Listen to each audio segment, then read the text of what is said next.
decir presente a través de la pantalla, pero de alguna forma estamos. Eh, hasta las dos clases que vimos, desarrollamos cuáles serían las grandes formas de organización del trabajo hasta desde fines del siglo XIX hasta mediados, hasta fines de los 70, por poner una fecha tentativa.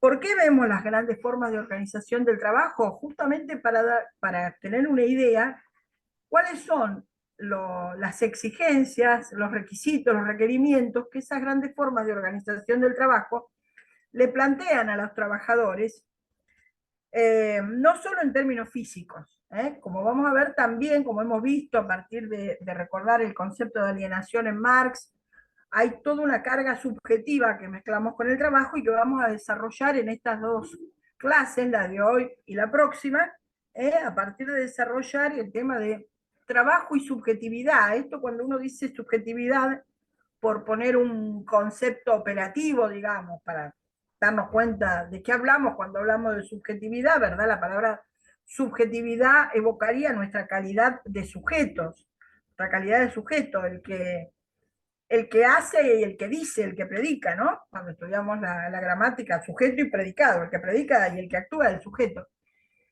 Cuando hablamos de subjetividad sería tener una idea de nuestras formas, y remarco la palabra forma, de ser y estar en el mundo. Y esas formas de ser y estar en el mundo, y sobre todo en el mundo del trabajo, como vamos a ver ahora más adelante cuando lo desarrolle, se trata de formas elaboradas, transmitidas, consolidadas e internalizadas en términos sociales, de los que ninguno de nosotros escapamos, es decir, tal vez escape justamente el alienado, ¿no? Y en esto recordamos que para la medicina del siglo XIX, los alienados, ¿verdad?, eran los locos, los que estaban alienados porque estaban fuera de la realidad. Entonces, esas grandes formas de organización del trabajo habíamos llegado hasta el toyotismo, es decir, hasta las formas que se consolidan y que se van a desarrollar. Un minuto, por favor, que me está llamando el teléfono, un minuto.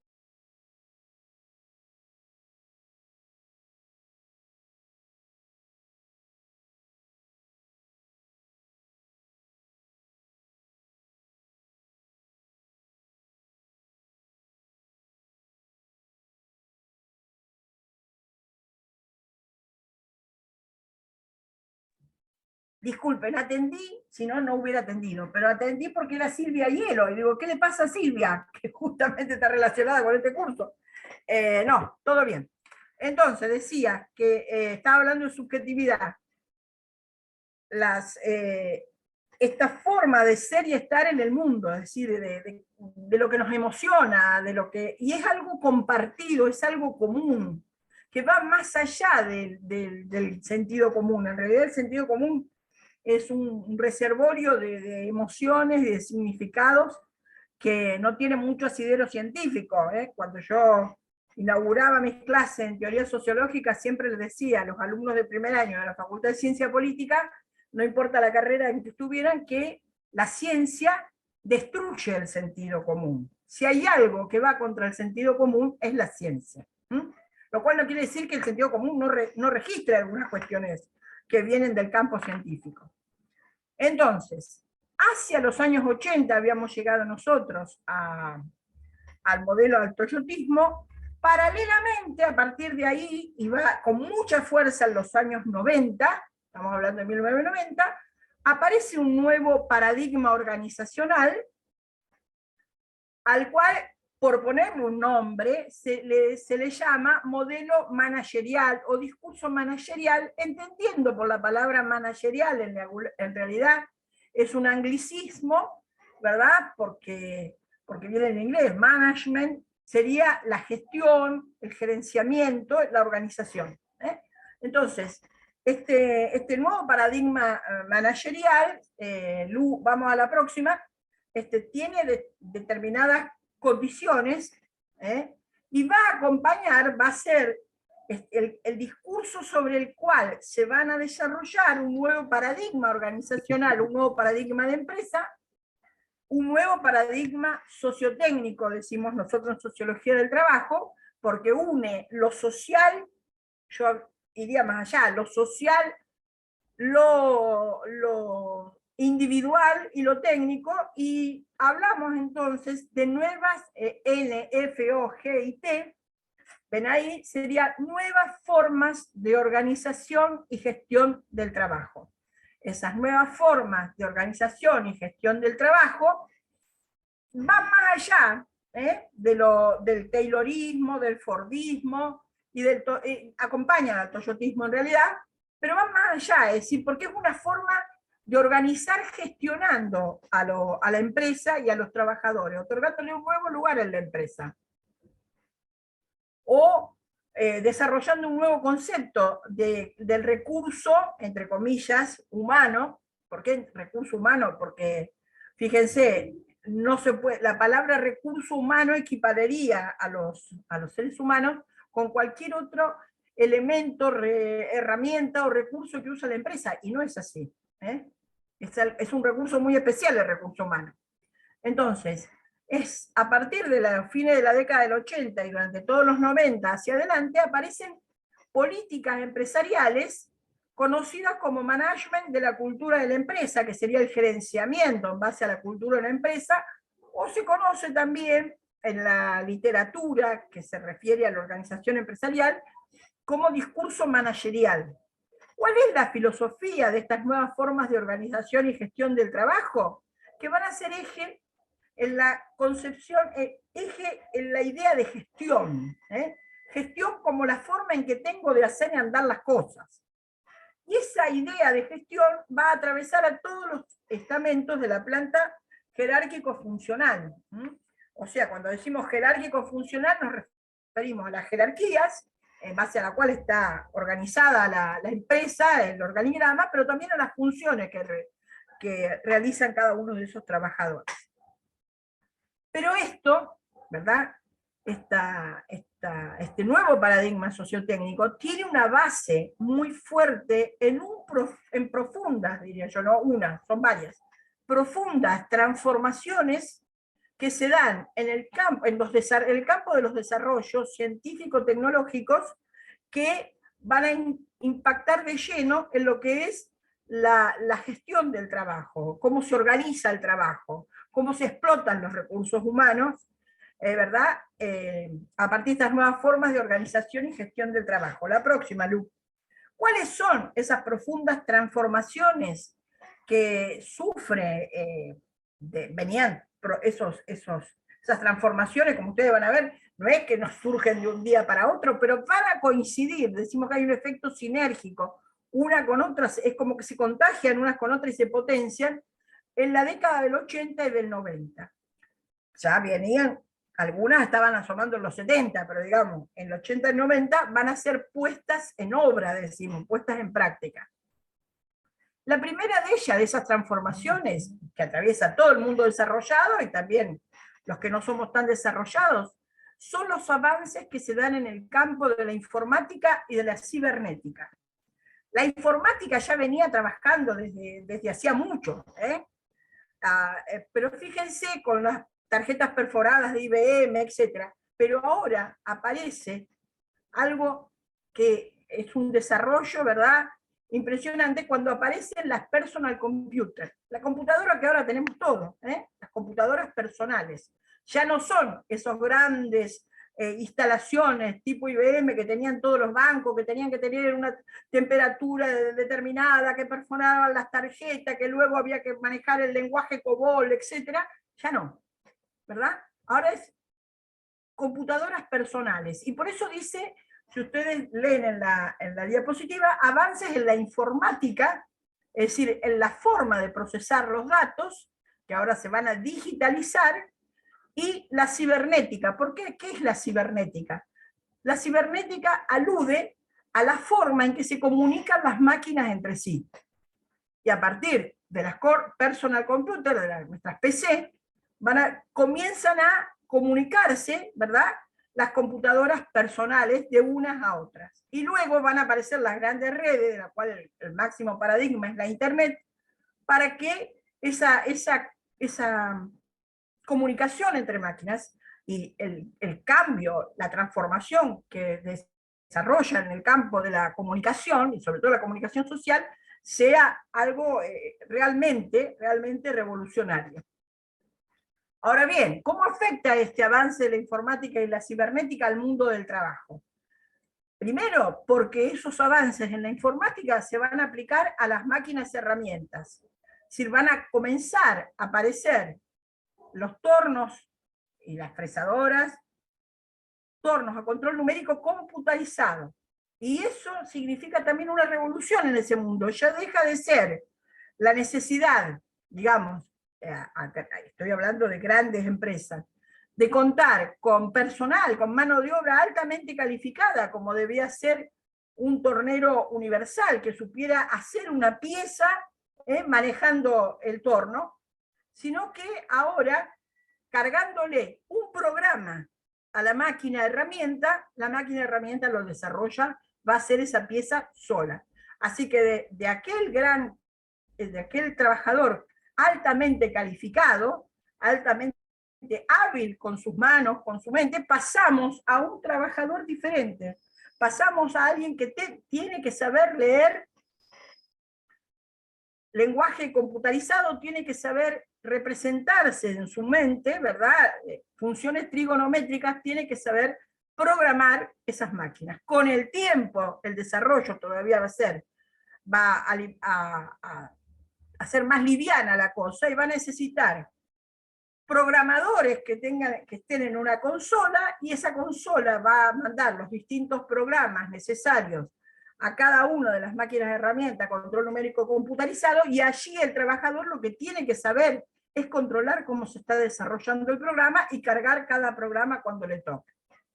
El segundo rasgo, el segundo impacto del avance de la informática y la cibernética, es esto que los franceses denominaron bureautique y que nosotros llamamos burótica, es decir, el impacto de la informática a nivel burocracia. ¿Qué es la burocracia? Las funciones de oficina, las funciones de administración. Aquí hay una profunda transformación en las funciones administrativas, sobre todo lo que es registro y control. Y para no extenderme demasiado y que ustedes lo comprendan rápidamente, les pido que piensen en la transformación sufrida en el sector bancario. Desde aquella época donde había que hacer cola frente a la ventanilla, llenar una ficha, y luego el cajero iba a controlar la firma, le pasaba lo que tenía a la gente que estaba detrás, veía los... hasta, ¿verdad?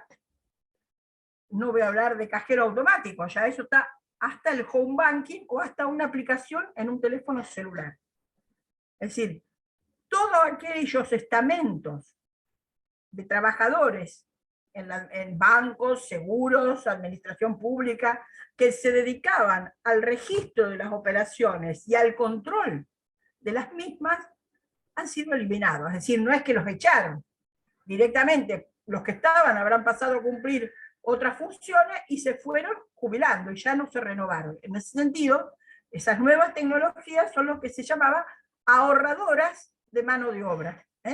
Van a reemplazar mucha mano de obra. No solo reemplazan mano de obra, sino, termino con esto, porque es algo que me molesta, personalmente, no solo reemplazaron la mano de obra, sino que pasaron las funciones de registro y control, no desaparecieron, por supuesto, pero ¿quién hace las funciones de registro y control con el auxilio de las computadoras y con el auxilio de programas especiales? Nosotros, los clientes. En los 80, junto con esta revolución de la burótica, aparece la noción en los bancos, seguros, etcétera, sobre todo los bancos, la noción de usuario-cliente. Y es el usuario-cliente el que va a empezar a desarrollar esas funciones de carga de datos, cada vez que haga una operación, que antes era necesario que desarrollara un trabajador específico. El segundo gran rasgo de esta profunda transformación en el mundo de la economía y en el mundo de la sociedad y en todo el mundo es el desarrollo de la industria satelital y de las comunicaciones vía satélite. Fíjense que ese desarrollo de la industria satelital y sobre todo los satélites, que son específicamente para comunicaciones, se van a combinar con todo el avance informática, dando lugar a esto que se conoce como telemática. La posibilidad, ¿por qué revolución en las telecomunicaciones? Porque es la posibilidad de prácticamente en tiempo real, ahora, en el momento que yo lo estoy haciendo, yo lo hago aquí, República Argentina, Rosario, latitud 32, etcétera, etcétera, y estoy produciendo efectos con lo que estoy haciendo en Londres, en tiempo real, en el mismo momento. ¿Estamos? Por eso, esto va a afectar fuertemente, esa revolución en las comunicaciones que hace la telemática, va a afectar a las finanzas, por esto que le digo, transacciones en tiempo real. Antes eran transacciones en tiempo diferido. Es decir, nosotros íbamos a cobrar un cheque, dejábamos el cheque en el banco y teníamos que ir al otro día, o a los 2 días, depende de lo que decía cada banco, para encontrarlo acreditado en nuestra cuenta. Ahora eso es mucho más rápido. Eso a nivel burótica, administración, lo que pasa a nivel bancos. ¿Qué pasa en la industria? En la industria comienza a darse, por dar un ejemplo, esto que se conoció en su momento como deslocalización de exportaciones. ¿Qué es esto? Es decir, la central de Renault en Francia, para bajar costos, determina costos laborales, determina que los salarios son mucho más bajos en Galicia, y que a Galicia le podría, a los trabajadores de Galicia, se les podría pasar vía telemática, ¿verdad? Los moldes, las matrices, etcétera, con que ellos hagan, por ejemplo, una parte del auto entapizado. Entonces, eso es lo que se conoce como deslocalización de exportaciones, y va a pegar muy fuerte en el mundo del trabajo, porque había países en ese momento que tenían mejores salarios que otros, y comienza a haber todo un movimiento. Obviamente las funciones más importantes, las funciones que son núcleo de lo que se produce, quedan en el país de origen, porque se protegen, pero funciones que son más periféricas comienzan a desarrollarse en otros países, aprovechando que yo puedo pasar, ¿verdad?, los programas para que ellos lo hagan allá. Después, obviamente, la carga física vendrá por camión, etc. Pero la parte del diseño puede viajar vía telemática. Y la tercera gran transformación es esto que se conoce como nuevos materiales. ¿Cuáles son esos nuevos materiales? Son las fibras ópticas y los nuevos semiconductores.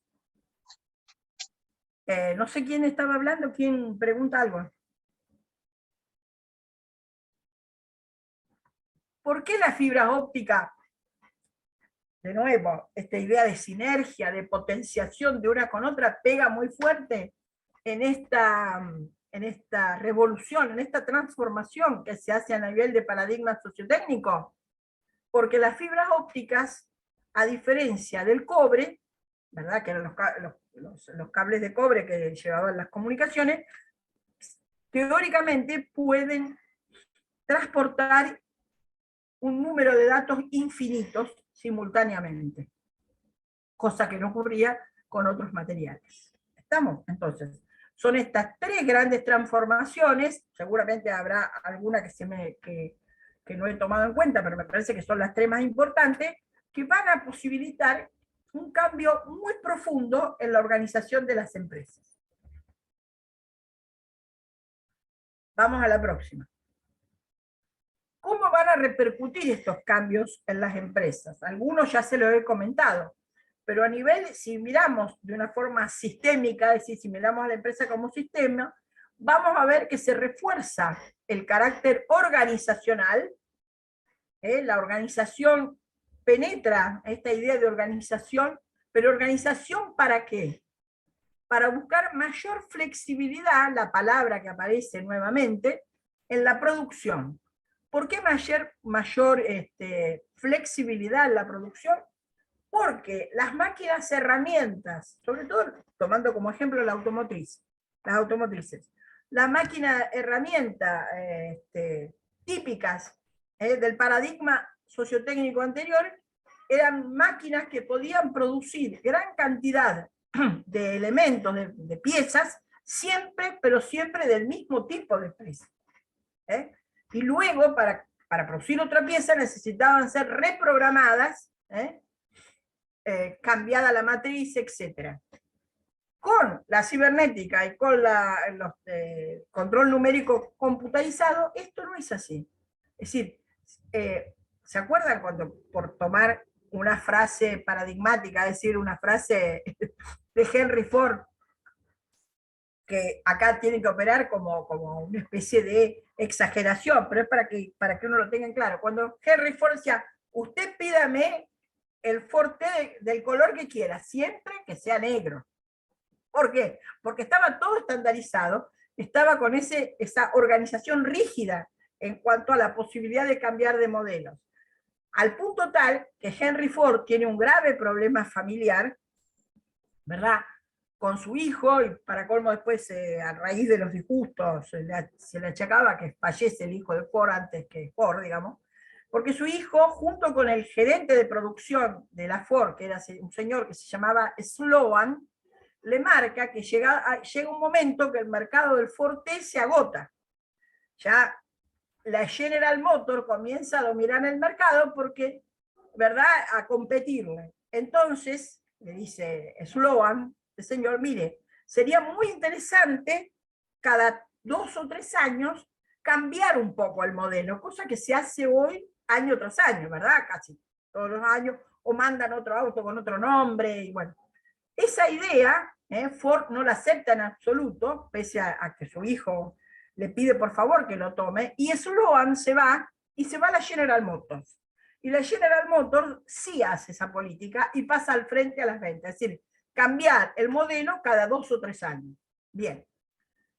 Con estas máquinas herramientas, con estos avances tecnológicos, ¿verdad?, la flexibilidad en la producción es mucho más alta, al punto que la Toyota dice que puede personalizar hasta cierto punto el vehículo que quiere. Es decir, le podemos poner un faro de tal forma, o podemos hacerle las manijas de las puertas. ¿Por qué? Porque justamente ellos trabajan con un sistema de máquina a control numérico computarizado, que a su vez trabajan en base a familias de piezas. ¿Sí? Conjunto de piezas que tienen muy parecido el mecanizado, y a las cuales, con una leve transformación, con una leve modificación en el programa, es posible producir otra pieza parecida, pero diferente de acuerdo a las predilecciones del cliente.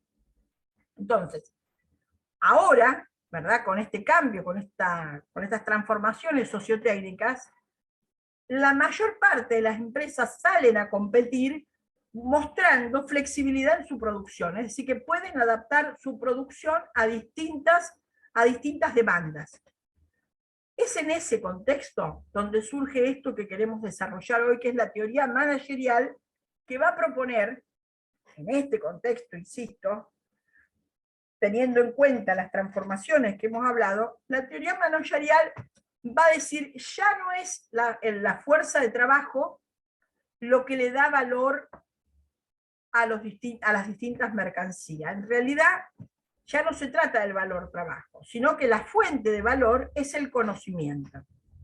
Comienza en esos años a desarrollarse una profusa literatura en revistas especializadas sobre el valor conocimiento. Es decir, es importante lo que conozcan los trabajadores, porque toda la empresa, en toda la empresa, el conocimiento puede producir nuevos productos, conseguir nuevos, se hablaba entonces de nuevos nichos del mercado, es decir, encontrar dónde en todo el mundo hay una necesidad o una demanda insatisfecha. ¿Por qué digo todo el mundo? Porque fíjense que es en este momento, estoy hablando de los años 90, donde hay un término que se impone y el término globalización.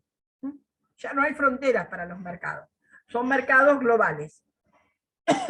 Los teóricos principales de esta teoría van a ser Peter Drucker, y lo digo así, no Peter Drucker, porque el señor era, si no me equivoco, era alemán, y Alvin Toffler, que sí era sajón, que era inglés o americano. Entonces, vamos a la próxima. Es en este paradigma cuando va a aparecer, donde las empresas empiezan a hablar, que va a aparecer un término también, así como flexibilidad, organización y gestión, aparece un tercer término que es excelencia. Había que llegar a la excelencia.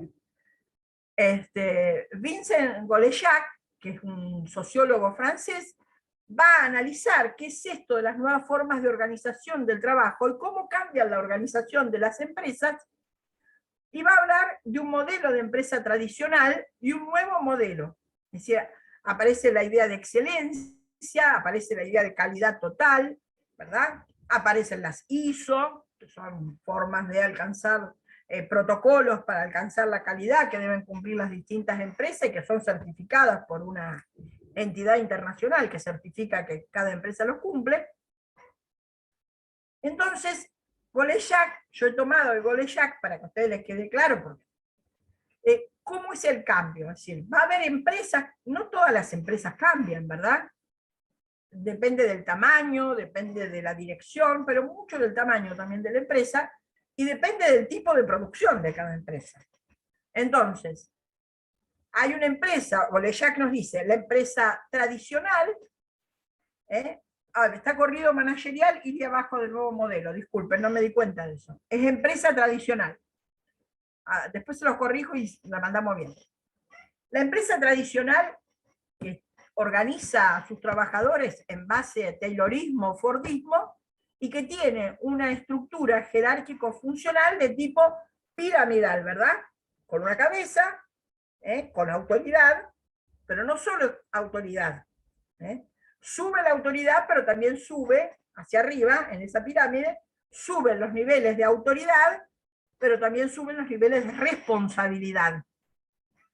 Y luego en el nuevo modelo managerial, las nuevas, donde ya no aparece la organización científica del trabajo, sino esto que conocemos como nuevas formas de organización y gestión del trabajo, ¿verdad? Donde van a aparecer no solo los grupos autónomos, semiautónomos, islas de producción, sino que van a aparecer los círculos de calidad, etc.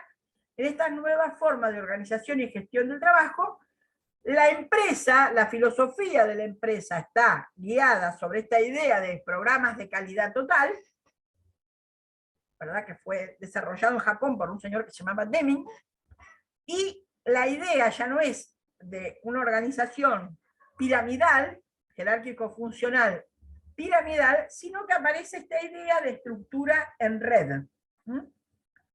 Es en este modelo, si seguimos profundizando y hablando de los trabajadores, en la empresa tradicional, ¿verdad?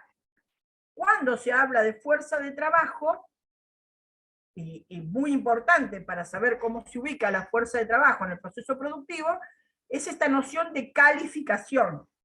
Perdón, calificación alude a la calidad de esa fuerza de trabajo, a la calidad en cuanto a su saber hacer profesional, de oficio, y a la calidad en cuanto a su habilidad para ese saber hacer. Esa noción de calificación de la fuerza de trabajo en el nuevo modelo managerial, donde se va a trabajar en red, y ahora veremos en qué consiste esto, aparece, se va dejando de lado hablar de calificación de los trabajadores para empezar a pensar en las competencias que deben tener esos trabajadores. Y el deslizamiento semántico, digamos, de significado, de un término al otro, no es casual. Ya veremos por qué, pero con la noción de competencia no se está no solo se alude a lo que antes se llamaba calificación y que era un concepto bastante universal y que de alguna forma estaba reflejado en los convenios colectivos de trabajo. Ustedes ven que en los convenios colectivos de trabajo, en muchos convenios, se mantiene, por ejemplo, para ver cuánto va evolucionando, cuánto aumenta la escala salarial, se mantiene el concepto de antigüedad. Cuanto más antiguo, más cobra el trabajador. Bueno, eso no es porque seamos solidarios, porque la gerencia es solidaria con los que van teniendo cada vez más edad, con los que se envejecen, nada de eso. Es porque si usted lleva muchos años cumpliendo las mismas tareas, desarrollando el mismo oficio, seguramente que es una forma, la cantidad de años que lleva el oficio, de marcar su calidad como trabajador, su habilidad en ese oficio. Con la noción de competencias, yo decía, hay un deslizamiento semántico, y ya no me refiero solamente a la calidad en cuanto a fuerza de trabajo física, en cuanto a su habilidad, a sus conocimientos, su saber hacer, sino que comienzan a aparecer en la noción de competencia requerimientos del tipo que van a la personalidad, a la subjetividad de los trabajadores. No es extraño encontrar, como nosotros hemos encontrado en nuestro trabajo de investigación mirando el diario, requerimiento de se necesita personal femenino simpático. ¿Quién se va a postular con un currículum diciendo yo soy antipático? Sería. Pero bueno, lo que está diciendo es que voy a medir si sos simpático o no, además si sabe trabajar o no. ¿Se entiende esta idea? Saber tener buen trato, etc. Es decir, comienzan a aparecer otros requerimientos que no son los de la calidad, la simple calidad y habilidad de la fuerza de trabajo. Vamos a la próxima. ¿Qué es esto de una empresa en red?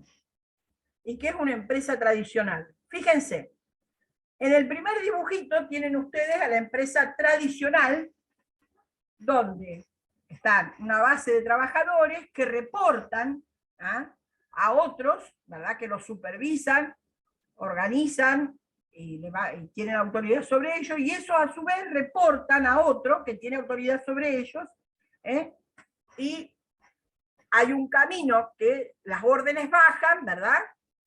De un estamento al otro, junto con la responsabilidad por la tarea bien cumplida. Si se fijan en el diagrama de abajo, eso sería una empresa en red.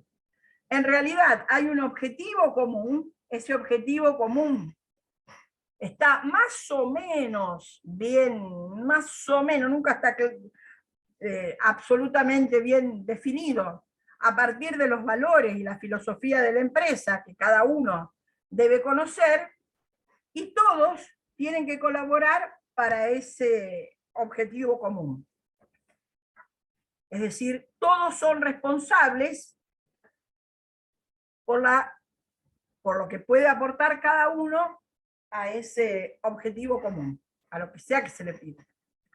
Como decía uno de los trabajadores, ahora lo vamos a ver, pero lo adelanto, pensando en la transformación de su empresa, ¿verdad? Que pasó del modelo tradicional a trabajar en red.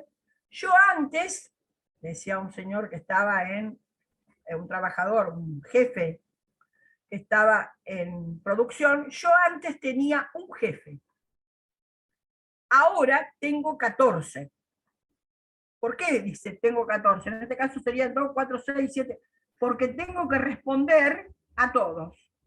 Todos me van a hacer requerimientos a todos de acuerdo a lo que necesite cada uno para lograr ese objetivo común.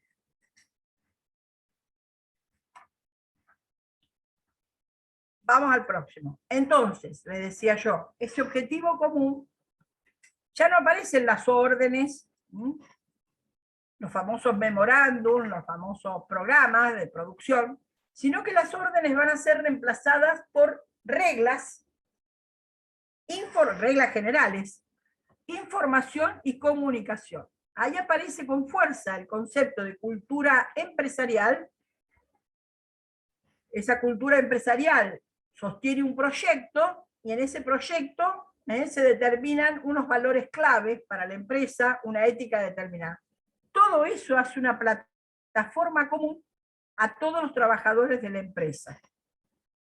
Entonces, en esa organización en red, se va a resaltar, esto es muy de los 90 en adelante, cuando hablamos ahora de neoliberalismo y meritocracia, viene de acá. Es decir, esto es la puesta en obra de las filosofías neoliberales. Entonces, en estas nuevas formas de empresa, organizadas en red, lo que se resalta es el mérito individual, la adhesión a los valores de la empresa, la capacidad de negociación con los otros integrantes de la empresa, la autonomía que tiene cada individuo para conseguir sus propios objetivos, la movilidad que presenta, cómo muestra su motivación y la calidad de su trabajo. Todas esas dimensiones que ustedes ven ahí, que están puestas en negrita, rebasan las fronteras de la empresa, en la práctica, tocando a la familia, a lo privado, y lo aparentemente, lo que en otro momento hubiera sido aparentemente impenetrable. ¿Por qué llegan a la familia? Es el momento, ahí por los 90, cuando de la empresa, ¿verdad? Uno de los valores de la empresa, ¿cuál era el valor de la empresa? Que sus trabajadores tenían que estar a disposición full time de la misma, tiempo completo, a disposición full time de la misma. Entonces, había que ponerse, como decían, ¿cómo se sintetizaba eso? Hay que ponerse la camiseta de la empresa. No importa en qué ámbito uno esté, uno sigue siendo el representante de la empresa.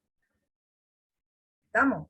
Y ahí se hacían los grandes encuentros, los asados, los domingos, para encontrarse y seguir hablando de la empresa. Esto no solo esto afectó sobre todo a los mandos medios que quedaron hacia arriba, digamos, ¿no? Pero esto no solo fue en la industria, sino en todo lo que es el sector de bancos y seguros, muy fuerte, y en todas las empresas que aparecen con mucha carga en lo organizacional por encima de lo productivo. La próxima, por favor. Estas son empresas donde todo el sistema va a estar bajo tensión, dice Golejac. Luciana, la próxima. Es decir,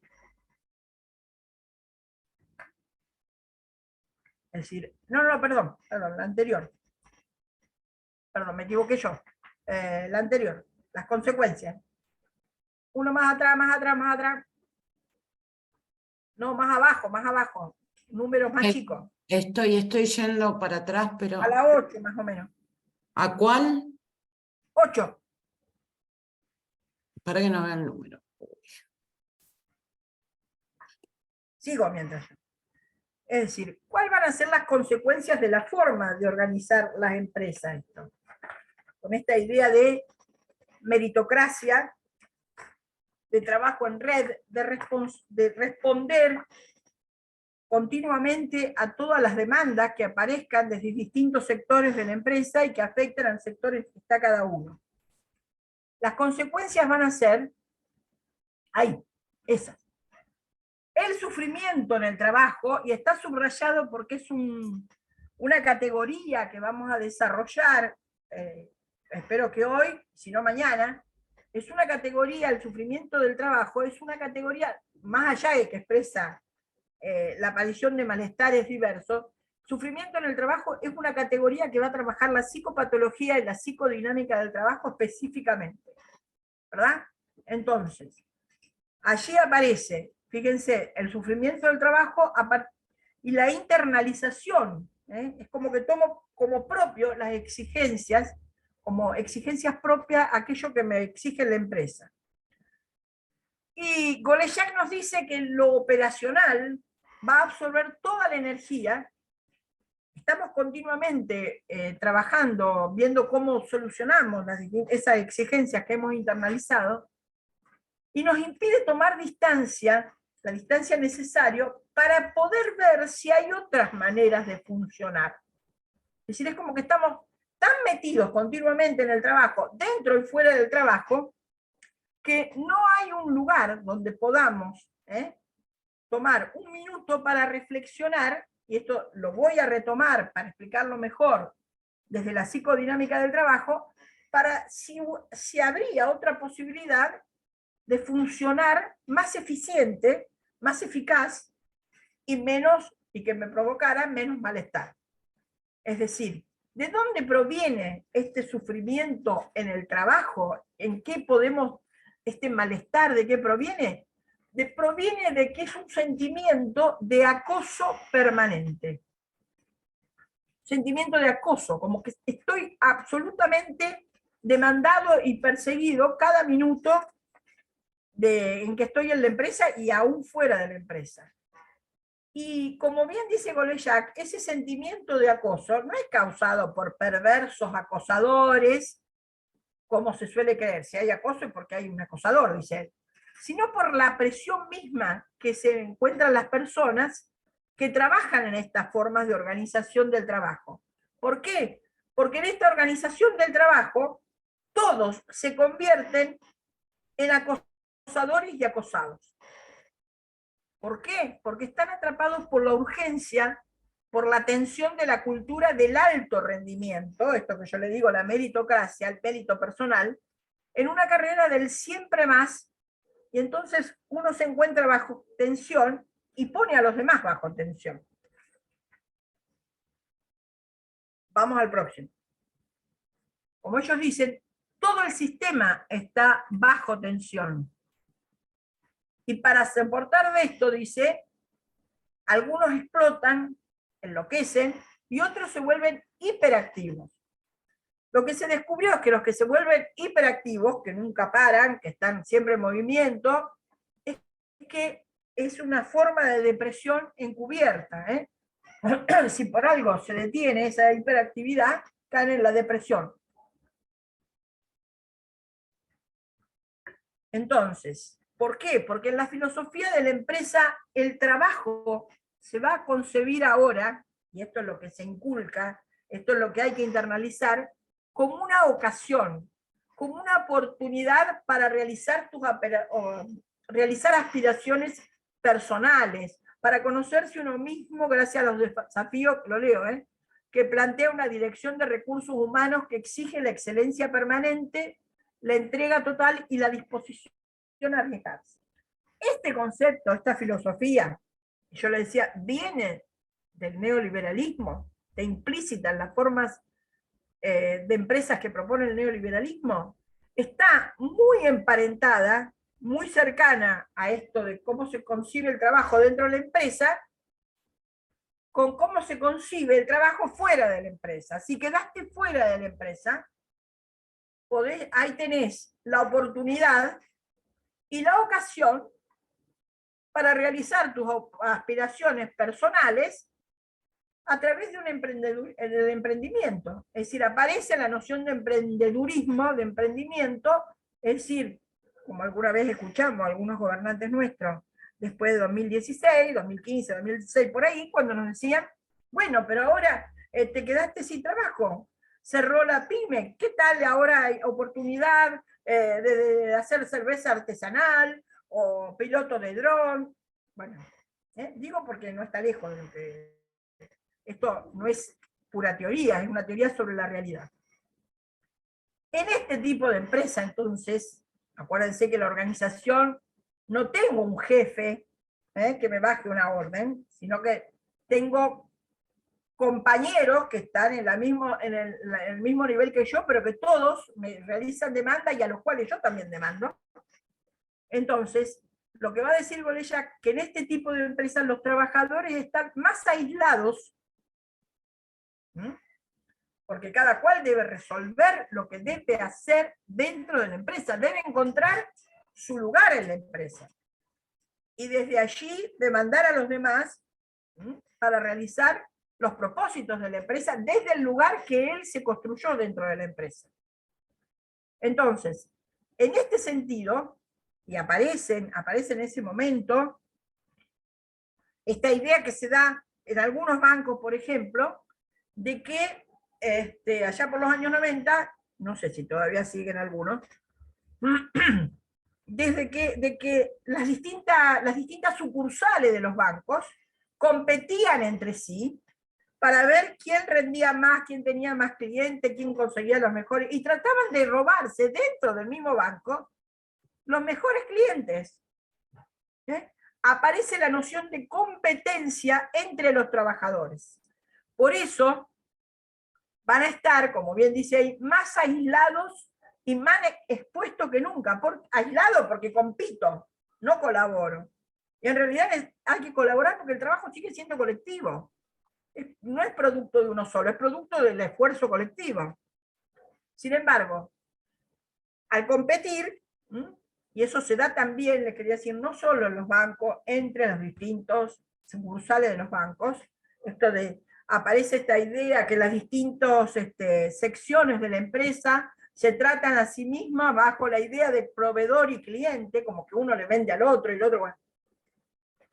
O al interior de los grupos de trabajo, y esto puede nombrar la empresa tranquilamente, una empresa muy conocida que es Telecom, y después la vamos a ver lo que hace la France Telecom, pero la Telecom de acá también lo hacía, que en el sector, los grupos que tenía para venta por teléfono de nuevos servicios, los hacía competir entre sí, a los distintos grupos.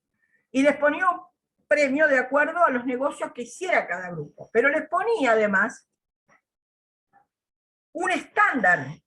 Es decir, había que hacer por día, digo cualquier banana, no sé cuánto había que hacer por día, pero pongámosle 100 ventas por cada grupo, 100 ventas de nuevos servicios por cada grupo. Todo lo que es trabajo a destajo, ¿no? Diría Taylor. Todo lo que iba por encima me hacía más fuerte a nuestro grupo en la competencia con los otros grupos. ¿Por qué? Por un premio que nos aumentaba el salario a los integrantes del grupo que llevaba la mayor cantidad de ventas. Ahora, imagínense, cada integrante de ese grupo, a su vez, era responsable por la cantidad de servicios que vendía. Si somos 5, hay un límite que son 20, cada cual debe vender 20, y si uno vendió 19 o 15, ¿verdad? Era mirado por los demás como el que estaba saboteando al grupo, a tu propio grupo de compañeros. Yo he tenido experiencia donde he visto gente al borde de la enfermedad psicológica, porque no llegó en un día, 2 días, a vender lo que había, el estándar. Y todo el grupo, comillas la palabra que voy a utilizar, abominaba de él, se lo quería sacar de encima porque era un plomo que los tiraba para abajo. Entonces, en estas formas de organización del trabajo, los trabajadores están más aislados y más expuestos, porque te miden el rendimiento, no solo el rendimiento, cuando digo rendimiento es la cantidad de servicio que vendiste, la calidad con que trataste a los clientes, cómo contestaron los clientes, la encuesta de satisfacción, etcétera, etcétera. Entonces, en estas formas de organización del trabajo, se habla, dice Golejac, perdón, esto ya es Daniel Linar, esta socióloga, hay una estrategia que llamaron ellos humanizadora, y en realidad de humanizadora tiene poco, de esa desestabilización sistemática de los colectivos de trabajo. ¿Por qué? A partir de la noción de competencia entre los integrantes de los colectivos de trabajo. Ya veremos también cuál es la importancia de los colectivos de trabajo a partir de Deleuze, para quien el colectivo de trabajo es una categoría también en sí misma, una categoría conceptual.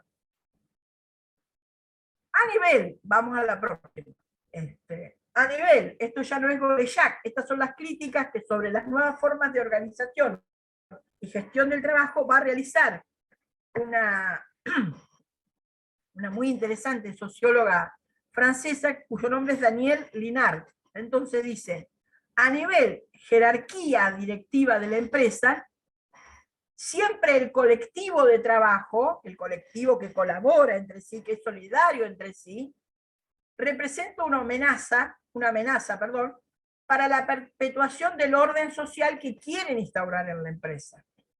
Entonces, el management, la forma de gerenciamiento, es una política que busca individualizar a los trabajadores, romper esos vínculos de solidaridad y colaboración entre ellos, romper lo que de jure, que vamos a ver también hoy, llama cooperación, ¿verdad? Que solo quede coordinación, es decir, quién trabaja con quién, pero la cooperación, que es un concepto todavía mucho más profundo, que significa la voluntad de trabajar juntos, el darnos normas comunes, el saber, el darnos defensas colectivas comunes, eso es perseguido. ¿Y cómo se busca desestabilizar a los colectivos? Bueno, a través de horarios variables, polivalencia. ¿Qué sería la polivalencia? El que cada integrante del colectivo puede desempeñar distintas funciones, no hay especialización, no hay la personalización de las primas. Ahí aparece esto que es la evaluación individual de los trabajadores para saber si uno le paga más o menos salario, la personalización de los objetivos. ¿Por qué personalización? Porque se lo doy a este trabajador, y ahí hay que ver cómo lo consigue, o si lo consigue mejor que el otro. Es decir, siempre hay una apuesta en competencia que es sistemática. Y todo eso no se realiza, no se dice así, que lo hago para desestabilizar el colectivo de trabajadores, sino que se hace en nombre de la valorización de la persona, es para ver cuán importante sos, cuán valioso sos como fuerza de trabajo, cómo te aspiramos, es decir, en función de la importancia del mérito que vos tenés para nuestra organización. Entonces, vamos a la próxima. Es Danielle Linhart, entonces, la que nos va a decir,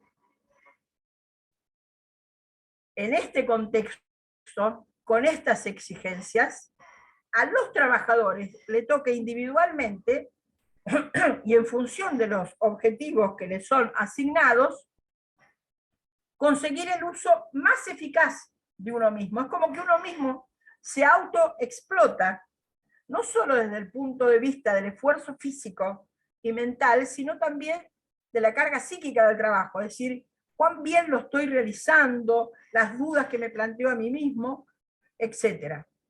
Entonces, cada uno, dice Danielle Linhart, se transforma, es como la oficina de organización y métodos que había creado Taylor, que después recrea con muchas más funciones Ford, es como que la internalizamos y que cada uno de nosotros se transforma en una pequeña oficina de tiempos y métodos para saber, para aplicarnos a nosotros mismos, la filosofía sistemática de costes y tiempos. Por eso, en estas empresas están obligados a buscar permanentemente, y ahí aparece la palabrita famosa de los años 80, la excelencia, porque decía que la organización debían buscar la excelencia, y a someterse a las exigencias de flexibilidad, es decir, puedo variar infinitamente lo que usted, en función infinitamente de lo que usted me pida, y la disponibilidad, estoy disponible para cuando me lleva, para cuando me llame. Se espera que ellos ejerzan una presión para cumplir plazos y alcanzar los objetivos, pero esa presión no es solo sobre sí mismo, insisto con la telecom, sino sobre los compañeros también. Sin embargo, y esto es lo importante, la categoría que va a trabajar Danielle Linhart, que está ahora en la próxima diapositiva, sin embargo, lo que todavía les hace a estos trabajadores la vida más insoportable, digamos, reside en esa estrategia managerial que ella va a llamar de precarización subjetiva. La próxima, Luciana. Es decir, ¿a qué llama esa precarización subjetiva? A esa puesta continua bajo tensión, esa presión constante, que se acompaña vía individualización con el debilitamiento de los asalariados. ¿Cómo los debilito a los asalariados? A retirarle las referencias, los apoyos, los recursos susceptibles de procurarle una cierta libertad de mente. En estas empresas se dice, el oficio que vos tenés no sirve, olvídate de lo que sabés. Acá necesitas nuevos conocimientos que son lo que te va a dar esta empresa. Esa ruptura con la experiencia anterior de los trabajadores, quitarle al trabajador una referencia para discutir alguna orden que el trabajador mismo ve que es imposible de realizar. Por eso dice, recursos susceptibles de permitirles una cierta libertad de mente o poner a la jerarquía otro punto de vista sobre la manera de trabajar y de concretarla en prácticas que consideran más aptas a sus propios valores. Esa precarización subjetiva que ella llama esa ofensiva, va contra la experiencia de los asalariados y el oficio. Experiencia y oficio son pilares fundamentales que cada uno de nosotros tenemos para controlar y dominar el trabajo. Son pilares que tenemos para afirmarnos a través del trabajo. Es nuestro saber hacer, que hemos desarrollado a través de toda nuestra historia personal y nuestra historia laboral. Y es lo que nos da, y en estas empresas no se nos reconoce, y por eso no la tenemos, pero nos da la legitimidad, la validez a la hora de hacernos escuchar, para no someternos sin más a órdenes que parecen alejadas de las reglas del oficio, de los conocimientos acumulados en la función o el puesto. ¿Estamos? En estas empresas, entonces, la gente se ve sometida a un proceso permanente de desaprendizaje. Debe olvidarse lo que sabe para aprender nuevas cosas. Entonces, es un movimiento de desaprendizaje de lo que traen y reaprendizaje de lo que le suministra el entorno laboral. Esta precarización subjetiva, estoy en la próxima, Luciana, no es solo el miedo a cometer, y me interesa que esto lo tomen muy en cuenta, por favor, porque es probable que se lo encuentren en los trabajadores, no en todos los trabajadores, pero en algunos sectores esto ha avanzado mucho más. Yo hablé de bancos, seguros, algunas grandes empresas, grandes industrias, no sé si en las medianas, seguro que no en las pequeñas, pero sí en las grandes industrias y en todo lo que es el sector servicios, digamos. La precarización subjetiva no es solo el miedo a cometer un error profesional que puede comportar la pérdida del empleo, sino que es un estado de alerta permanente. Esto es lo fundamental. Están bajo tensión permanente. Un estado de alerta permanente que afecta al individuo por el riesgo de hallarse un día en una situación de práctica incompetencia. Por lo tanto, atenta al sentimiento de la propia valía, de la propia dignidad y de la propia legitimidad. Por eso, la próxima, volvemos a Foucault, y Foucault va a distinguir, él distingue que al principio del capitalismo, la revolución industrial, se puede decir que hasta el fordismo, las sociedades eran sociedades disciplinarias. Él va a decir, hay sociedades, y ahora esas sociedades disciplinarias han devenido, se han transformado en sociedades de control. Y él dice, en las sociedades disciplinarias, las disciplinas tenían por finalidad volver a los individuos dóciles y útiles, debían controlar el cuerpo y obedecer. Ahora, eso es propio de las sociedades disciplinarias. Ahora en las sociedades de control, lo que deben controlar, no solo el cuerpo y obedecer, sino que hay que controlar, lograr hay que controlar la propia psiquis, hay que lograr una adhesión voluntaria, y no una adhesión, si digo adhesión voluntaria, no es por sumisión, no es porque el otro me quebró, me sometió, sino en base a la eficiencia y rentabilidad que yo deseo demostrar para mí mismo, pero en ese ámbito del trabajo. Y por eso se necesita un yo autónomo con convicción. Estoy plenamente convencido de los valores que me presenta la empresa y en base a lo cual se organiza este tipo de trabajo. Por eso nosotros nos decíamos en un libro que escribimos allá por los 90 justamente, y que se publicó en el año 2001, junto con mis compañeras Efimia Lahiu y María de los Ángeles de Capua, escribimos un libro que se llamaba, para hablar de la relación salarial de los trabajadores en la Argentina de los 90, se llamaba Atados con Alambre. Y ahí decíamos, nos preguntamos, en función de esto que dice Foucault, nos preguntamos cuáles son los límites de esa convicción, y si en ausencia de conflictos colectivos, como pasó durante todo el menemismo, que no aparecían, salvo hasta que empiezan a aparecer los cortes de ruta, hasta entonces no aparecían conflictos resistiendo de parte de los trabajadores estas nuevas formas de trabajo. Nos decíamos, si en ausencia de conflictos colectivos, y la respuesta no ha sido en muchos casos la medicalización.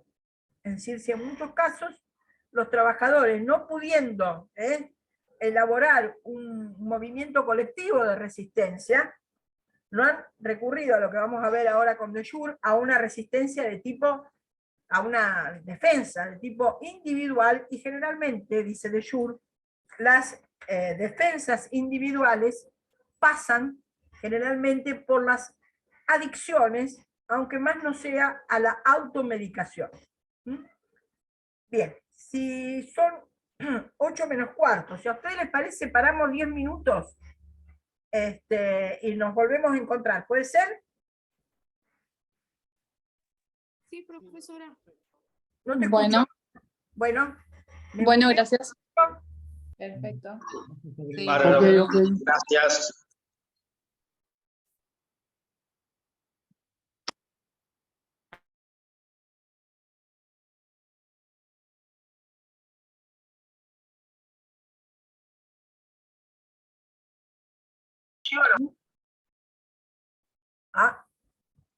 Una gran socióloga, Marie Yajoda.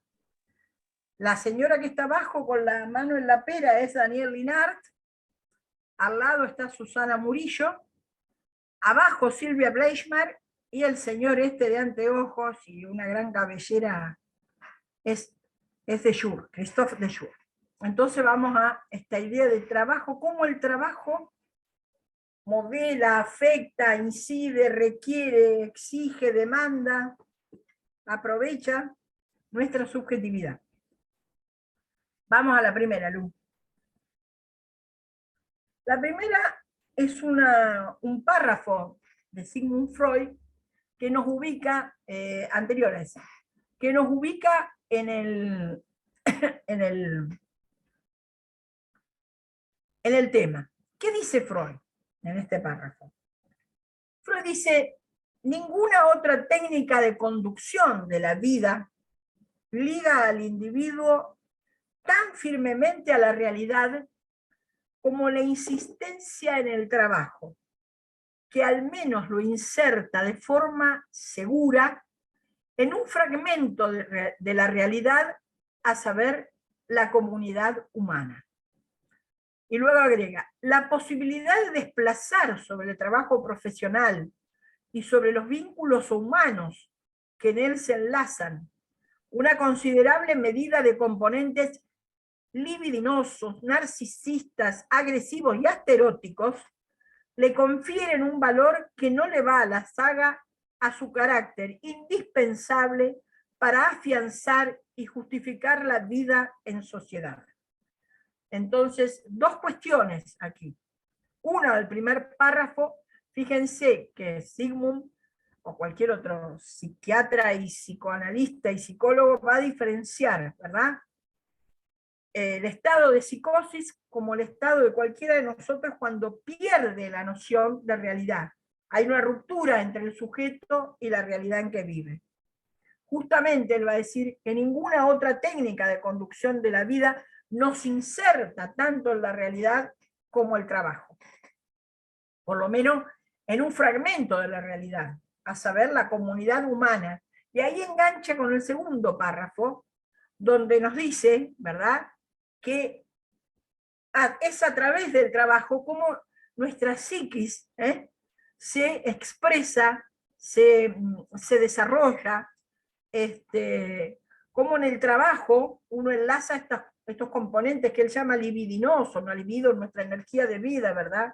Narcisista, esto vuelta sobre nosotros, quién somos, agresivos a veces, y hasta eróticos, permeados por el amor, que es indispensable para afianzar y justificar la vida en la sociedad. Freud, partimos de Freud con esta idea. Vamos entonces a ver ahora lo que yo les decía a esta otra gran socióloga austríaca, Maria Joda. Maria Joda, junto con el que fue su esposo, Paul Lasserfeld, mejor dicho, y Hans Seisel, son los tres sociólogos que van a encarar en los años 30 un increíble estudio sobre la población de un pueblo que formaba parte de lo que se conocía como el Cinturón Rojo de Viena. ¿Por qué el Cinturón Rojo de Viena? Porque en esos pueblos que rodeaban a Viena solamente se votaba comunismo o socialismo. En realidad, y el trabajo va a ser encargado, ese estudio va a ser encargado por el Partido Socialista, el Socialdemócrata de Austria, para ver cómo en esos años la terrible crisis económica impactaba en los trabajadores, en la ideología de los trabajadores. En ese pueblo, Maria Joda nos cuenta, Marienthal nos cuenta que tenían una sola fábrica y esa fábrica había cerrado, con lo cual casi el 90% del pueblo estaba desocupado. Es a partir de estudiar profundamente cómo vivían esa desocupación los trabajadores, qué distintos grupos se formaban entre ellos, cuáles las diferencias de vivir ese estado de crisis entre varones y mujeres, ¿verdad? Yajoda va a elaborar con el tiempo y luego va a publicar, luego a partir del nazismo se tiene que trasladar a Estados Unidos, y ahí va a elaborar un modelo de lo que ella llama el modelo de privación del empleo, entendiendo el empleo como trabajo. Por favor, Luciana, la próxima.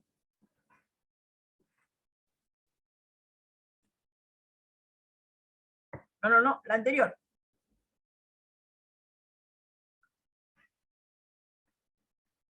Ahí está. Fíjense que Maria Joda vivió hasta el 2001. Un personaje que siempre tenía un pie en la ciencia, en el desarrollo científico, en el desarrollo de la psicología social, y la otra en la lucha social, digamos, ¿no? Sobre todo lucha feminista, pero también lucha por los trabajadores. Yo creo que es en el año 82, cuando Maria Joda ya estaba jubilada en Estados Unidos, publica su libro sobre el empleo a partir de ver cómo las nuevas formas de organización del trabajo y cómo la crisis que se provoca a partir de la crisis del petróleo en el 73 repercute sobre el nivel de empleo, y entonces ella cree necesario recordar esto, la importancia que tiene el trabajo como empleo, es decir, relación de dependencia con una empresa sobre los trabajadores. Ella va a decir que el empleo posee dos tipos de funciones. Una función manifiesta, es decir, visible, perceptible, desconocible, imposible de desconocer, que es la función de proveer ingresos a una persona, a una familia.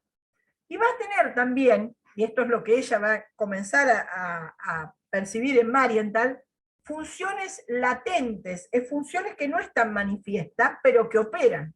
Por eso dice, son funciones latentes o categorías de experiencia. No están directamente perceptibles, no son directamente observables, hay que buscar, hay que hacer una serie de recursos metodológicos para verlo, pero a partir del gran estudio que ellos hacen en Marienthal es posible ver esto. ¿Y cuáles son esas funciones, esas 5 funciones latentes?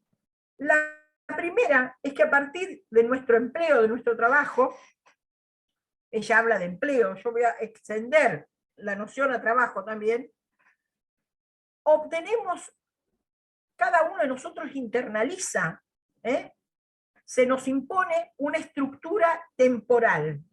Medimos el tiempo, percibimos el tiempo a partir del trabajo, del empleo. La segunda es la expansión del ámbito de las experiencias sociales hacia áreas a donde las relaciones no conllevan con tanta emotividad como la vida en la familia.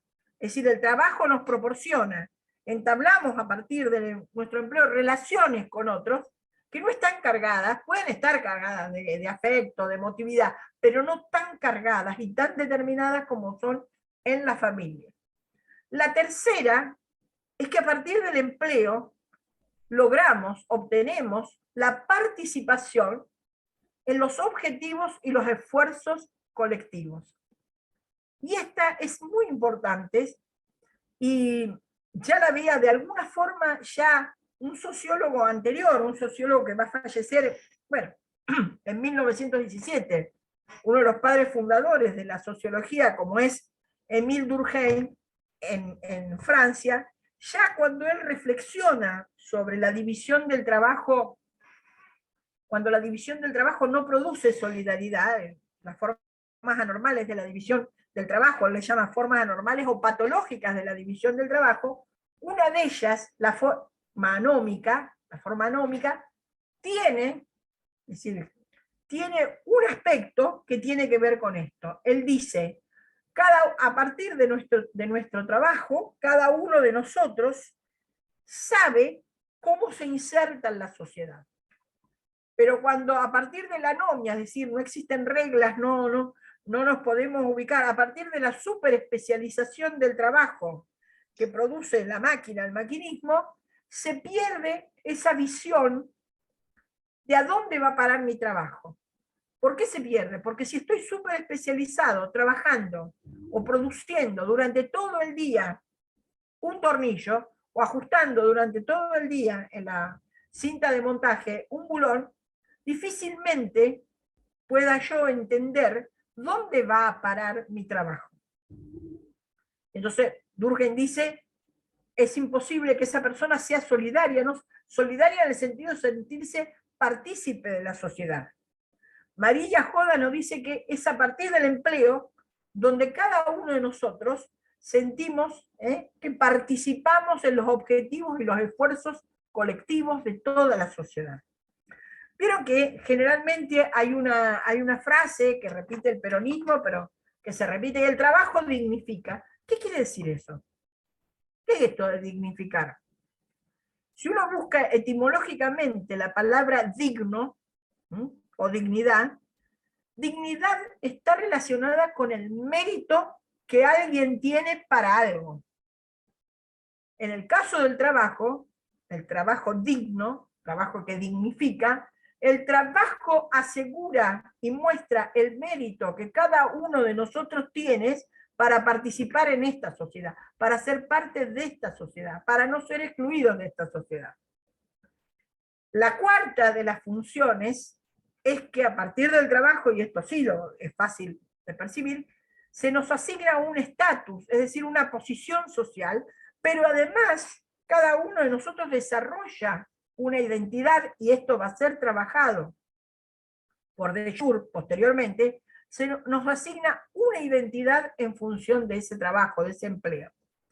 Y la quinta, y esta es muy importante y poco visible, es la necesidad de realizar una actividad regular.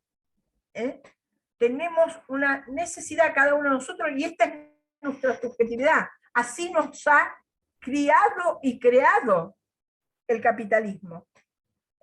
Nos ha formateado para que sentamos necesidad de siempre tener una actividad regular, y si es una actividad productiva, mejor todavía.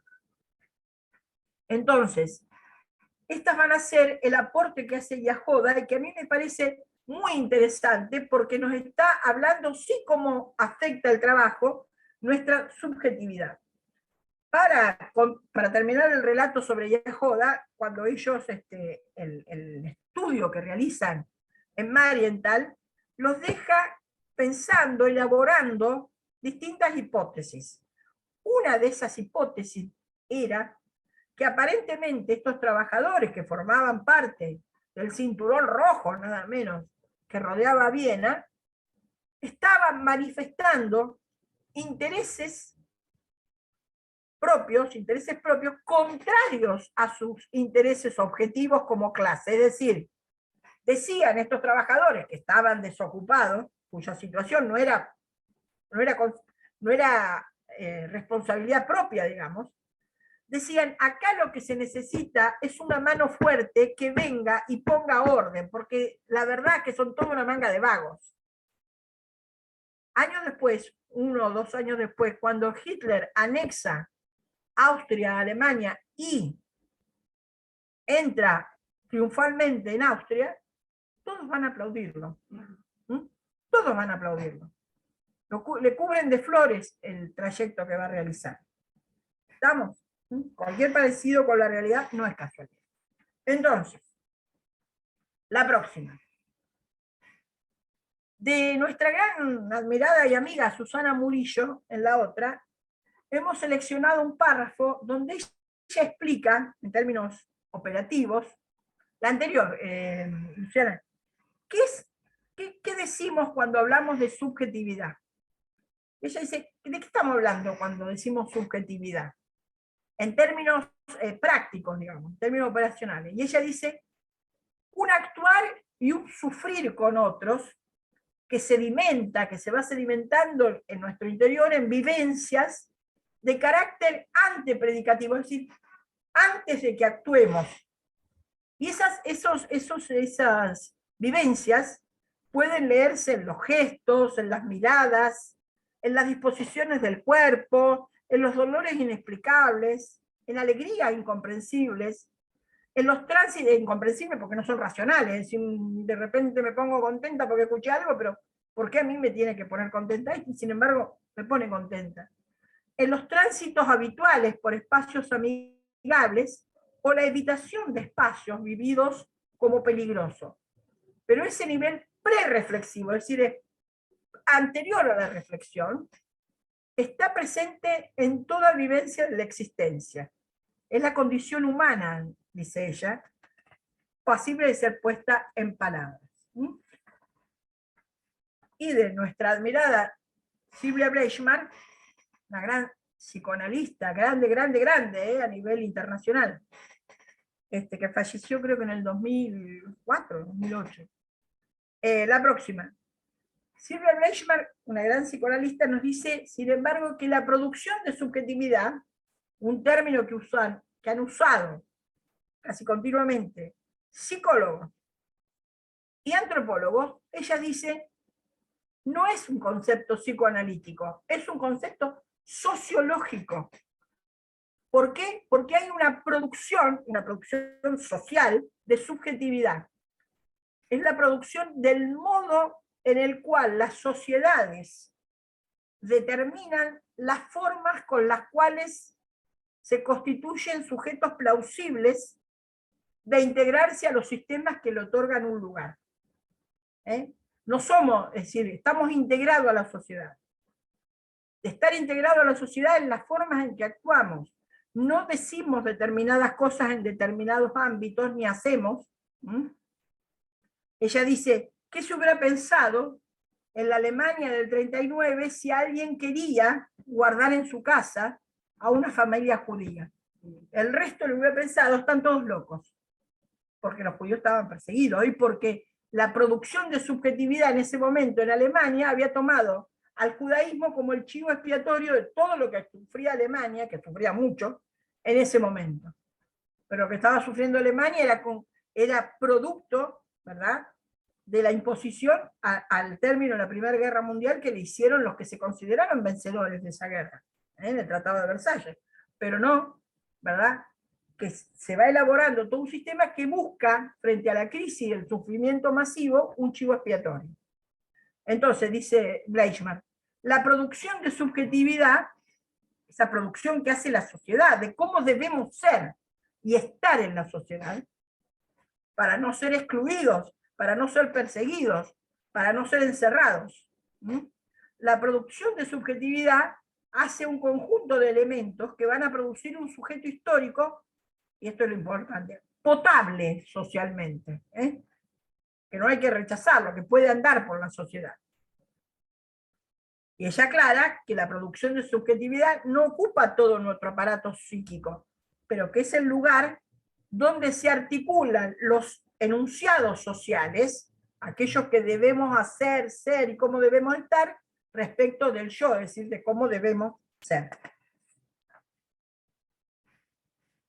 Y para entrar en el mundo del trabajo, volvemos hacia Daniel Linhart, la próxima luz, que nos va a decir, ella nos va a remarcar que para ser soportable el trabajo, por despreciable que parezca ese trabajo, por feo que sea ese trabajo, no hay otra cosa que no sea implicarse, es decir, internalizar, meterse en el trabajo. Por eso, dice, encontramos en cada uno de los trabajadores el deseo de compromiso con su trabajo. Y en la práctica vemos, en sus investigaciones, los signos de una implicación intelectual y afectiva que evidentemente varía en función de la autonomía permitida por el puesto de trabajo, pero que jamás está ausente. Aún Carlitos, Charlotte, Chaplin, en la película Tiempos Modernos, toda la jornada apretando esos dos bulones, estaba comprometido, muy implicado, porque si se le iba, lo corría, ¿verdad? Y estaban todos tan comprometidos, no sé si vieron la película y se fijaron, que cuando él entra a hacer locuras, y le tira aceite a uno en la cara, y le hace otra cosa, y lo corren, él, cuando lo están por alcanzar, ponía en funcionamiento la cinta de montaje, y todos volvían corriendo a su puesto. Lo dejaban de correr a él, y volvían a su puesto. Detalle. Entonces, vamos a la siguiente. Digo, para que vean el compromiso y la implicación. Si la cinta de montaje corre, yo tengo que estar cumpliendo con la cinta de montaje. Entonces, y un poco de historia para ubicarnos en cómo aparece esto de trabajo y subjetividad, cómo aparecen, ya les conté lo que aparece cuando aparece el discurso managerial, pero para hacer una especie de resumen que nos sirva que nos sirva de enganche con lo que vamos a ver en Deleuze. Entonces, fíjense, una especie de síntesis. Los estudios que fueron relativos a condición y medio ambiente de trabajo se iniciaron allá en los años 70 por la preocupación de la salud del cuerpo. ¿Se acuerdan? La crisis de aversión al trabajo de que hablábamos con Coriat, crisis de aversión al trabajo, crisis de asco al trabajo. Y a partir de allí, también esto lo hemos hablado, hay una búsqueda de un mejoramiento en las condiciones físicas y ambientales del trabajo, para reparar todas estas, exigencias, todos estos daños en cierta forma que provocaba el Fordismo. Es justamente con la crisis de aversión al trabajo que les recuerdo, se manifiesta cuando los trabajadores que están generalmente en los puestos menos calificados, los que están en la línea de montaje apretando todos los días un tornillo, dejaban la herramienta y se iban, prácticamente sin cobrar, pero se iban sin avisar, se iban. Que empiezan nuevamente, se retoma el concepto que había trabajado Marx en Alienación, y a partir de ese concepto aparece la alienación del trabajo, aparecen interrogantes. ¿Cuál es el interrogante que aparece fuerte? ¿Qué aspectos del trabajo pueden afectar la vida mental? Es a partir de este interrogante que se va a poner mucho énfasis en el estudio de la organización del trabajo, pero a partir de lo que esa organización del trabajo produce en la vida mental, que produce a nivel de salud mental. Es entonces cuando aparece la psicopatología del trabajo, que luego, que nosotros, de muchos autores diferentes que van a trabajar psicopatología del trabajo, nosotros hemos seleccionado la psicopatología desarrollada por Christophe Dejour y por su equipo, que va a derivar de psicopatología del trabajo a la psicodinámica del trabajo. Vamos a la próxima. Para hacerle la presentación de estos dos temas. Fíjense, porque yo le digo que de la psicopatología va a derivar hacia la psicodinámica, y esto es todo lo que vamos a ver, las dos cuestiones. Cuando Dejour comienza a desarrollar, a través de muchos estudios clínicos realizados en empresas, en grandes empresas, la Telecom, la France Telecom es una de esas empresas, donde ellos van a decir, van a escribir un artículo en este libro que se llama Trabajo y desgaste mental, sobre la France Telecom como la explotación de la neurosis. Entonces, en la psicopatología del trabajo, ellos dicen, la organización del trabajo no es algo técnico para ellos, sino una relación social. Una relación social entre empresa y trabajadores. La organización del trabajo. Y esa relación social decide acerca de cómo debe realizarse el trabajo. En ese cómo debe realizarse el trabajo, la forma en que debe realizarse el trabajo, aparece que el sometimiento del cuerpo, es decir, utilizar nuestro cuerpo como herramienta, cosa que hacemos todos los trabajadores, solo es posible si se actúa sobre los procesos psíquicos. Y esta actuación es llevada a cabo por esa organización del trabajo. Por eso va a surgir la noción de carga psíquica del trabajo.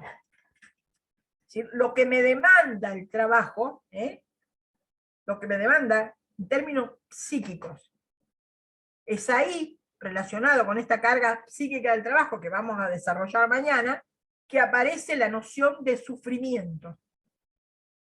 Y yo les digo, no es, como diríamos en el sentido común, sufrimiento, un dolor, un malestar, sino que ellos lo van a definir teóricamente. Y en la psicodinámica del trabajo, cuando después de desarrollar la psicopatología, ellos van a derivarse hacia esto que llaman psicodinámica del trabajo, ellos van a dar una vueltita. Porque en la psicopatología, perdón, me olvidé decirles que al examinar ellos, a través de sus múltiples estudios clínicos que hacen en empresas, las distintas formas de organización del trabajo, ellos se preguntan a sí mismos, ellos como investigadores, como médicos, como psiquiatras, como psicólogos, se preguntan a sí mismos cómo, sometidos a esta organización del trabajo, cómo obligados a trabajar de esta forma, a hacer lo que hacen, los trabajadores no se vuelven locos. Y se responden, esa es la pregunta de la psicopatología del trabajo. ¿Cómo los trabajadores, obligados a hacer esto que les impone la organización del trabajo, no se vuelven locos? Y se responden, no se vuelven locos porque sufren.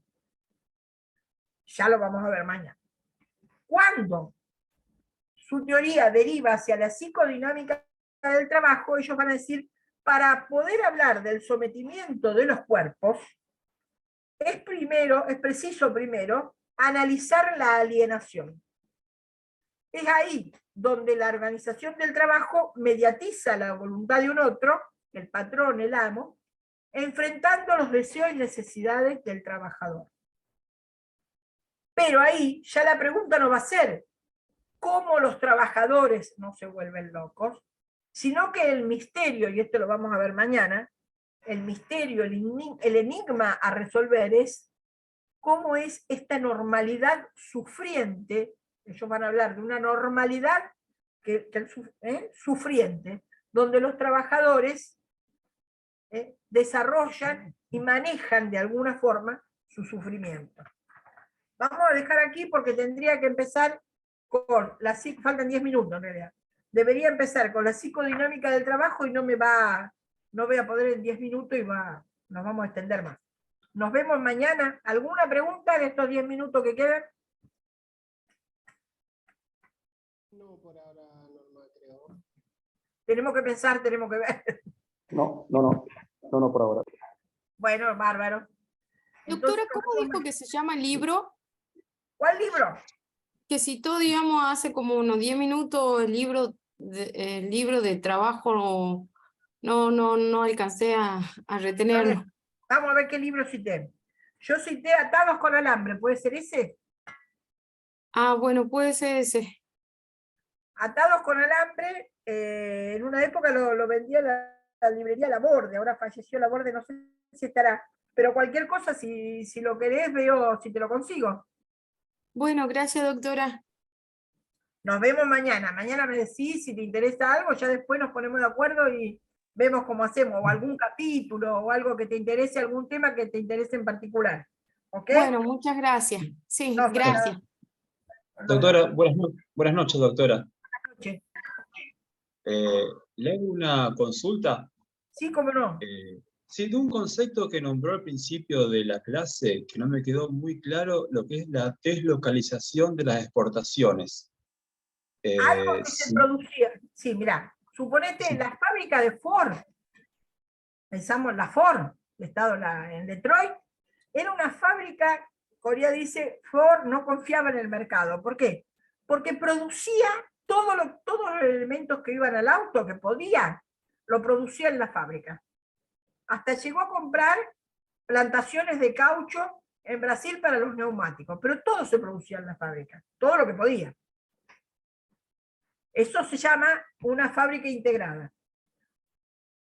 Después de los años 80, esto que decimos, con todo el cambio del paradigma sociotécnico, etc., hay partes, secciones, que no son las centrales, porque el diseño del auto, la elaboración a lo mejor de las partes principales, no.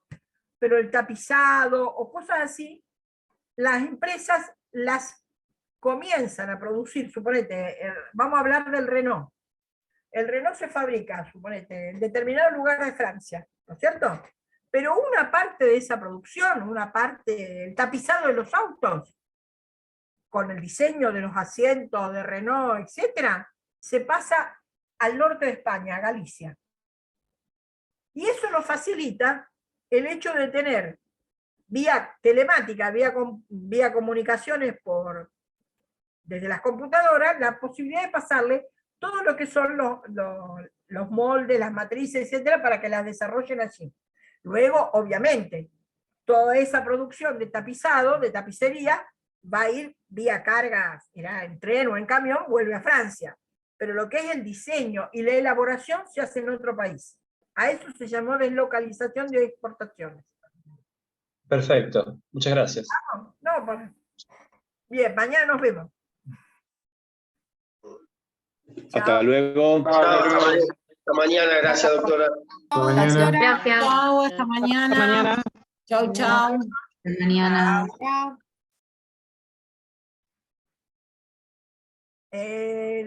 Miriam, Luciana, Acá mañana, estoy.